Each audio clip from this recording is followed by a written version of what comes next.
మహబూబాబాద్ జిల్లా మరిపెడ మండలంలోని బాలుర గురుకుల పాఠశాల కళాశాలలో నూతన డైట్ మెనూను మంత్రి ప్రారంభించారు. గత 10 ఏళ్లలో పేద విద్యార్థుల ఆరోగ్యం పట్ల కేసీఆర్ ఆలోచన చేయలేదన్నారు. రేవంత్ సర్కార్ ఏర్పాటైనప్పటి నుంచి విద్యా అభివృద్ధికి పెద్దపీట వేస్తున్నామంటున్న మంత్రి పొంగులేటితో మా ప్రతినిధి యశ్వంత్ ఫేస్ టు ఫేస్. పాలనలో కూడా ఎన్నడూ కూడా కనీవిని ఎరగని రీతిలో విద్యార్థులకు మెస్ ఛార్జీలను డైట్ ఛార్జ్ పెంచలేదు. కానీ రేవంత్ సర్కార్ ఏర్పడి కాంగ్రెస్ ప్రభుత్వం ఏర్పడి సుమారు ఏడాది కాలంలోనే 40% మెస్ డైట్ ఛార్జీలను పెంచింది. ఈ నేపథ్యంలో మహబూబాబాద్ జిల్లా మరిపెడలో ప్రభుత్వ గురుకుల పాఠశాలకు సంబంధించి డైట్ మెనూ నూతన మెనూను కూడా ప్రారంభించడానికి మంత్రి పొంగులేటి శ్రీనివాసరెడ్డి వచ్చారు. అసలు ఎట్లా ఉంది, విద్యార్థులు ఏ విధంగా స్పందన వస్తుంది, స్వయాన పిల్లలతో కలిసి కూడా ఆయన భోజనం చేశాడు, ఏ విధంగా రెస్పాన్స్ వస్తుంది అడుగుదాం. సార్ నమస్కారం, మీరు ఈరోజు డైట్ మెనూ ఛార్జీలను ప్రారంభించడం జరిగింది. విద్యార్థుల నుంచి కలిసి కూడా భోజనం చేశారు. విద్యార్థులు ఏం చెప్తున్నారు? తెలంగాణ రాష్ట్రంలో పేదోడు ప్రభుత్వం ఇందిరమ్మ రాజ్యం వచ్చి 1 సంవత్సరం పూర్తయింది. ఎన్నికల ముందు ఇందిరమ్మ రాజ్యం వస్తే మేము ఇది చేస్తామని అనేక హామీలు ఇచ్చిన మాట నిజం. గడిచిన ఈ సంవత్సరంలో తెలంగాణ రాష్ట్రం ఆనాటి 10 సంవత్సరాలు పరిపాలించిన ప్రభుత్వ నాయకులు ధనిక తెలంగాణ రాష్ట్రాన్ని 7,19,000 కోట్లు అప్పు చేస్తే అప్పును సైతం లెక్క చేయకుండా ఇచ్చిన ప్రతి మాటని చిత్తశుద్ధితో పేదవాడికి అండగా ఇందిరమ్మ ప్రభుత్వంలో ఈనాడు పనిచేస్తుంది.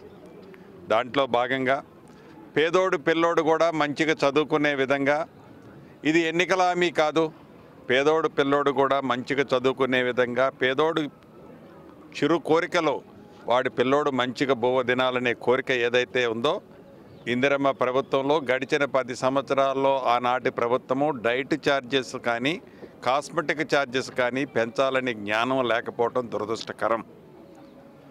ఎన్నికల హామీ కాకపోయినా, రాష్ట్ర ఆర్థిక పరిస్థితి బాగా లేకపోయినా, గౌరవ ముఖ్యమంత్రి రేవంత్ రెడ్డి గారి నాయకత్వంలోని మన ఇందిరమ్మ ప్రభుత్వం సుమారు ప్రతి సంవత్సరము 500 కోట్ల రూపాయలు అదనంగా భారమైనా కూడా భారమని అనకుండా అది బాధ్యత అని పేదోడి కుటుంబాలకు అండగా ఉండే విధంగా పేదోడి ఆశలని నెరవేర్చే దాంట్లో భాగంగా ఈ డైట్ ఛార్జెస్ కానీ కాస్మెటిక్ ఛార్జెస్ కానీ పెంచడం జరిగింది. రేవంత్ సర్కార్ ఏర్పడి సుమారు ఏడాది కాలం అవుతుంది. 6 గ్యారెంటీలలో సుమారు 3 గ్యారెంటీలు కూడా అమలు చేశారు. మిగిలిన వాటి పరిస్థితి ఏంటి? తప్పకుండా 6 గ్యారెంటీల్లో 3 కాదు 4 గ్యారెంటీలు పూర్తి చేశాం. ఇంకా 2 గ్యారెంటీలు చేయాల్సింది ఉంది. బరాబరి చేస్తాం. మాకు ప్రాధాన్యత ఏంటి అనంటే బడుగు బలహీన దళిత గిరిజన మైనారిటీలకు సంబంధించిన అంశాలు మా ప్రాధాన్యత, రైతన్నలు మా ప్రాధాన్యత, నిరుద్యోగ యువత మా ప్రాధాన్యత, తెలంగాణలోని ప్రతి ఒక్కడికి పేదవాడికి అండగా ఉండటమే ఇందిరమ్మ ప్రభుత్వం యొక్క ప్రాధాన్యత. ఏది ఏమైనా ఇచ్చిన ప్రతి హామీని ఒకరోజు వెనక ముందుగా చిత్తశుద్ధితో ఈ ఇందిరమ్మ ప్రభుత్వం నెరవేర్చడానికి సిద్ధంగా ఉంది. ఏదైతే ఈనాడు ప్రధాన ప్రతిపక్షమని చెప్పుకుంటూ కాకి గోల చేస్తున్న నాయకులని ఈ వేదిక ద్వారా ఒకటే ప్రశ్నిస్తున్నాను. అయ్యా, 10 సంవత్సరాలు మీరు పరిపాలించిన నాడు అద్భుతంగా విద్యని పేదవాడికి అందించామని చెప్పిన మీరు ఏనాడైనా పేదవాడి కష్టాలు చూడాలని, పేదవాడి కొడుకి కడుపులో ఆకలి మంటని చల్లార్చాలని జ్ఞానం ఎందుకు రాలేదు అని అడుగుతున్నా. ఈరోజు హాస్టల్ బాట పడుతున్నాం, రెసిడెన్షియల్ స్కూళ్ళు బాట పడుతున్నామని ప్రతి ఒక్కడు చేతిలో ఒక కండవ తీసుకొని బాట పడుతున్నామని చెప్పి షో కోసం గేట్లు దాకా వచ్చి ఫోటోలు దిగి లోన అది లేదు ఇది లేదు అని సొల్లు వాగుడు వాగటం కాదు.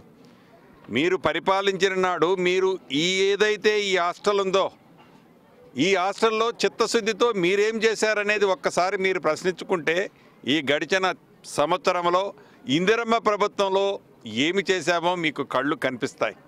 అది మర్చిపోయి మాటకు ముందు మాటకు చివర సంవత్సరంలో మీరు చేయలేదు, సంవత్సరంలో మీరు చేయలేదు, చెయ్యని వాటిని ఇంకా టైం పట్టుద్దని చెబుతుంది ఈ రేవంత్ ప్రభుత్వం.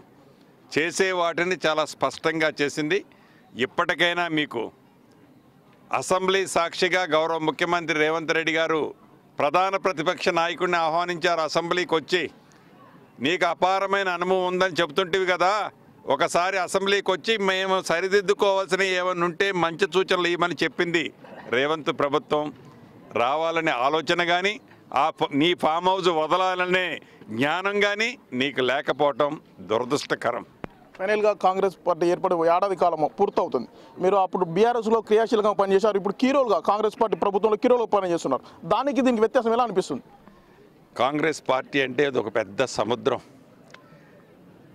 పక్షి ఎగిరే పక్షికి రెక్కలు వస్తే స్వేచ్ఛగా ఎంతగా ప్రశాంతమైన వాతావరణంలో ఎగురుద్దో కాంగ్రెస్ పార్టీ పరిపాలన, కాంగ్రెస్ పార్టీలో ఉండే ముఖ్యమంత్రి కానీ మంత్రులకు కానీ అంత స్వేచ్ఛ ఉంటుంది. ఏనాడైనా ఏ మంత్రి అయినా ఏ విషయం గురించి అయినా తన వ్యక్తిగతంగా కానీ ప్రభుత్వ పక్షాన కానీ ఈనాడు కాంగ్రెస్ మంత్రులు కానీ గౌరవ ముఖ్యమంత్రి గారు కానీ మాట్లాడినట్టే ఆనాడు 10 సంవత్సరాల్లో ఎప్పుడైనా మాట్లాడారా? కేసీఆర్ కేటీఆర్ వాళ్ళ బావ హరీష్ రావు ఒక స్క్రిప్ట్ రాసిస్తే ఆ స్క్రిప్ట్ చదివేవాళ్ళు. ఈనాడు స్వేచ్ఛగా ఇందిరమ్మ రాజ్యంలో పేదవాడి కోసం, బడుగు బలహీన దళిత గిరిజన మహిళల కోసం ఈ ప్రభుత్వ పక్షాన మేమందరం స్వేచ్ఛగా పరిపాలిస్తున్నాం. అది పేదవాడి కన్నీరు తుర్చడం కోసం పరిపాలిస్తున్నాం. ఫైనల్గా అల్లు అర్జున్ అరెస్ట్ పైన బీఆర్ఎస్ నాయకులు చేస్తున్న ఆరోపణలపై మీరు మన ప్రభుత్వం నుంచి ఏం చెప్పదలుచుకున్నారు? తప్పకుండా ఆ అంశం గురించి గౌరవ ముఖ్యమంత్రి గారు నిన్న స్పందించారు. ఏదైతే చట్టమో ఎవరికి చుట్టము కాదు అన్నదే ఎవరికైనా అది వర్తించుద్ది. గత 10 ఏళ్ల పాలనలో బీఆర్ఎస్ ప్రభుత్వం పేదల పక్షాన పోరాడడం, మేము ఏర్పాటు సంవత్సరం అవుతున్న నేపథ్యంలోనే పేదల కోసం మా కాంగ్రెస్ పార్టీ పనిచేస్తుందని చెప్తున్న పరిస్థితి కనపడుతుంది. ఏదైతే ఎన్నికల ముందు ఇచ్చిన హామీలను కూడా తక్షణమే మిగిలిన కాలంలో కూడా పూర్తి చేస్తామని చెప్తున్న పరిస్థితి కనపడుతుంది. ఇదే ఇక్కడ పరిస్థితి. వీడియో జర్నలిస్ట్ వీరేందర్తో యశ్వంత్, బిగ్ టీవీ.